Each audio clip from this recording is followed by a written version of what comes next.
क्षेत्र में एक और बड़ी कामयाबी हासिल की। देश ने सुसाइड ड्रोन दिव्यास्त्र MK3 की पहली उड़ान सफलतापूर्वक पूरी कर ली है। दिव्यास्त्र 100% देसी है और इसका निर्माण भी उसी शहर में हो रहा है जहां पाकिस्तान के परखच्चे उड़ाने वाले ब्रह्मोस बन रहे हैं।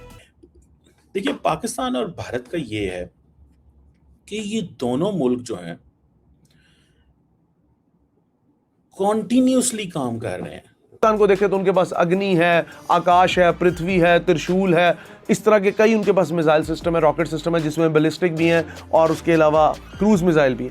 From A to Z, from top to bottom, वो अपने कंट्री के अंदर ईच एंड एवरीथिंग, क्या उनके अंदर जो हार्डवेयर है, उनका सॉफ्टवेयर है, उनकी टेक्नोलॉजी है, वो सारी खुद से तैयार कर रहे हैं। पुराने हो गए उनको वो आहिस्ता आहिस्ता उनको डीकमीशन कर देते हैं, लेकिन जो नए बनाते हैं वो ज्यादा मॉडर्न होते हैं। जब ज्यादा मॉडर्न की बात हम करते हैं तो हम कह सकते हैं you are going to overtake Indonesia.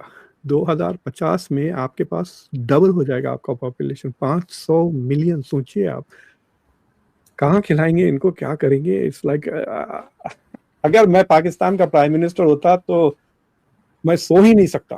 Donald Trump भारतीय चुनाव के मुरीद हुए हैं, ये बड़ी जानकारी सामने आ रही है। ट्रंप ने भारतीय चुनाव व्यवस्था की जमकर तारीफ की है। वोटर्स के पास वैध फोटो आईडी भारत में है, ट्रंप ने ये कहा, और साथ ही कहा कि अमेरिका में भी ऐसे नियम होने चाहिए। प्राइवेट और सरकारी दोनों तरह की कंपनियों ने एक से बढ़कर एक स्वदेशी हथियारों का प्रोडक्शन कर डिफेंस भी मजबूत किया है। और पाकिस्तान ने ये शुरू कर दिया इस सेंस में कि हमें खतरा है भारत से। भारत कुछ अरसे बाद पाकिस्तान पे हमले करता रहता है, ठीक है जी। और अब इंडिया जो है और पाकिस्तान ने दिफाई एग्रीमेंट कर लिए। इंडिया किसी मुल्क से दिफाई एग्रीमेंट नहीं करता, उनकी अपनी पोजीशन है। अब पाकिस्तान ये समझता है कि ये जो इंडिया की long term military reform road map है और ये जो रीस्ट्रक्चरिंग है कि आर्म फोर्सेस को स्ट्रेंथन किया जाए अगले 2047 तक, इसमें एक तो जारी बात है गवर्नमेंट का, इंडियन गवर्नमेंट का एक पॉलिटिकल वर्जन एंड व्यू भी है। और पॉलिटिकल वर्जन व्यू क्या है कि प्राइम मिनिस्टर मोदी, आपको पता है, बड़ा पसंद करते हैं अफवाज को चुकना उठाना पसंद करते हैं ताकि इससे defence, technology, foreign policy, national security, identity, religion, nationalism, Vande Mataram, culture, ये मतलब इट सूट्स हिम बेसिकली, ठीक है जी। सो एक तो ये चीज़ है। दूसरा, मुझे ये भी लगता है कि ये जो डिफेंस फोर्सेस विजन 2047 इंडिया बनाया है, ये एक इंटीग्रेटेड फोर्स बनाना चाहते हैं जो कि मुख्तलिफ डोमेन्स में सिक्योरिटी चैलेंजेस को एड्रेस कर सकती है। प्राइमरली ये जॉइंटनेस एंड इंटीग्रेशन की इंडियंस बात कर रहे हैं, इंडियन फौज। तो पहले ये था कि जो सेपरेट सर्विस ब्रांचेस थी जैसे आर्मी, एयरफोर्स, नेवी, तो उनको इंटीग्रेटेड थिएटर कमांड के अंदर लेके आना चाहते हैं। जॉइंट प्लानिंग हो, ऑपरेशंस हो आर्मी, एयरफोर्स, नेवी के बीच में। तो जैसे for example recently Bharat Pakistan की जंग हुई तो it was air force and army, not the navy, ठीक है। Similarly same is in Pakistan case के वो अगर इंडिया फ्रंट खोलता नेवी वाला तो पाकिस्तान वाज ऑल सेट। लेकिन पाकिस्तान ने कहा कि हम इंडिया को कहते हैं कि वो ये फ्रंट खोले, बिकॉज हम तो डिफेंसिव हैं, अग्रेसर नहीं है। इंडिया एग्रेसर था, तो इन दैट वे। फिर दूसरा ये फोकस कर रहे हैं 2047 तक इंडिजिनस प्रोडक्शन। ये बड़ी इंपॉर्टेंट चीज़ है। इंडिया समझता है कि अगर मैंने लॉन्ग टर्म पाकिस्तान से लड़ाई करनी है तो द सेल्फ रिलायंस चाहिए। सो जिसे ये आत्मनिर्भर भारत कहते हैं, फॉरेन इम्पोर्ट के चीज़ें जो हैं वो गो कि ये जो स्ट्रेटेजिक वेपन्स हैं, मतलब कोई जहाज़ नहीं बना सकते या जेट्स नहीं बना सकते। ये वो होते हैं जो क्या उसे बोलते हैं हम यार,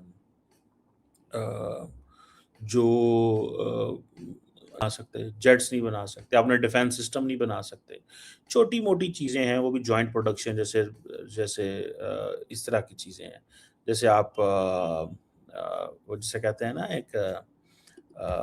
एक इस फ्रेमवर्क में आप आते हैं कि जिसमें आप ये कह सकते हैं कि इंडिया जो है वो शॉर्ट टर्म वेपन्स और शॉर्ट जो टेक्टिकल लेवल पे इस्तेमाल करने वाली चीज़ें, शॉर्ट रेंज मिसाइल्स बना लिए या अभी जैसे पिनाका है या और इस तरह की छोटी मोटी वो चीज़ें करते हैं, गन्स गुन्स बना ली, मिसाइल्स जैसे है ब्रह्मोस एक इंडिजिनस है सपोर्टेड बाय रशियंस, इस तरह की चीज़ों ऊपर ज़्यादा फोकस है उनका। और उसकी वजह ज़ाहिर बात है वो यही है कि ये इंडिजिनस प्रोडक्शन वो करना चाहते हैं। फिर एडवांस टेक्नोलॉजी वो समझते हैं कि मल्टी डोमेन ऑपरेशंस करने के लिए जैसे आप network centric warfare capabilities build करनी है, तो देन हाईटेक इनोवेशन चाहिए। इस पे इंडिया को थोड़ा-सा ब्लॉक लग गया है। अमेरिकन्स ने बहुत सारी चीज़ें वादा की थी लेकिन वो दे नहीं रहे और जिस पे ये नाराज़ हैं। ठीक है जी। ये चीज़ें जो हैं वो आई डू सी। तो दूसरा ये है कि ये पार्टनरशिप भी करेंगे। जॉइंट प्रोडक्शंस, को-डेवलपमेंट जैसी चीज़ें होती हैं और इस तरह की चीज़ें भी आई फोरसी, ठीक है? कि ये इस तरह की चीज़ें भी करना चाहते हैं और करने का सोच रखते हैं, ठीक है? मतलब ये एक है। सो ये इन्होंने इस फ्रेमवर्क में इंडियंस जा रहे हैं। सो ये जो विज़न 2047 है, that is very important and I think Pakistanis are definitely watching this very carefully. इसको बहुत केयरफुली वॉच कर रहे हैं कि हमें किस तरह चीज़ों को लेके चलना चाहिए और किस तरह इंडिया की ये जो नई मॉडर्नाइजेशन स्ट्रैटेजी है या जो डिफेंस विजन 2047 है, इसको हमने कैसे इंडिया का देखें 81 बिलियन डॉलर का वो सिर्फ ये कह रहे हैं कि जनाब हमारा डिफेंस पुश है, ठीक है जी। अब मैं आपको बताऊं, इंडिया ने इस दफ़ा भी जो डिफेंस बजट बढ़ाया है 15-16% तो डिफेंस बजट उन्होंने बढ़ाया। इस दफ़ा भी इंडिया ने डिफेंस बजट जो है वो 15-16% से ज़्यादा बढ़ाया है, ठीक है?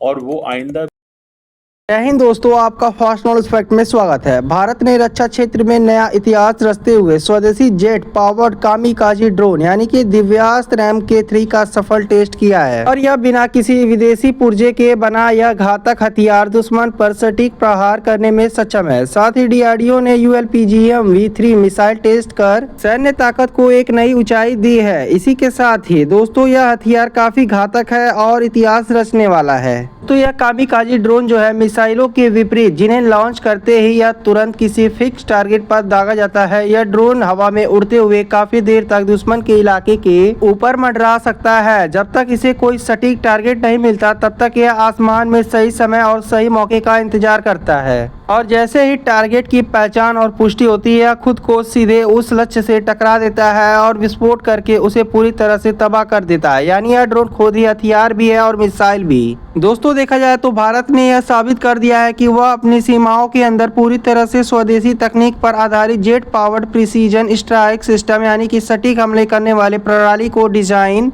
इंजीनियर और फ्लाई कर सकता है। दिव्यास्त्र MK3 आत्मनिर्भर भारत का जीता जागता उदाहरण है।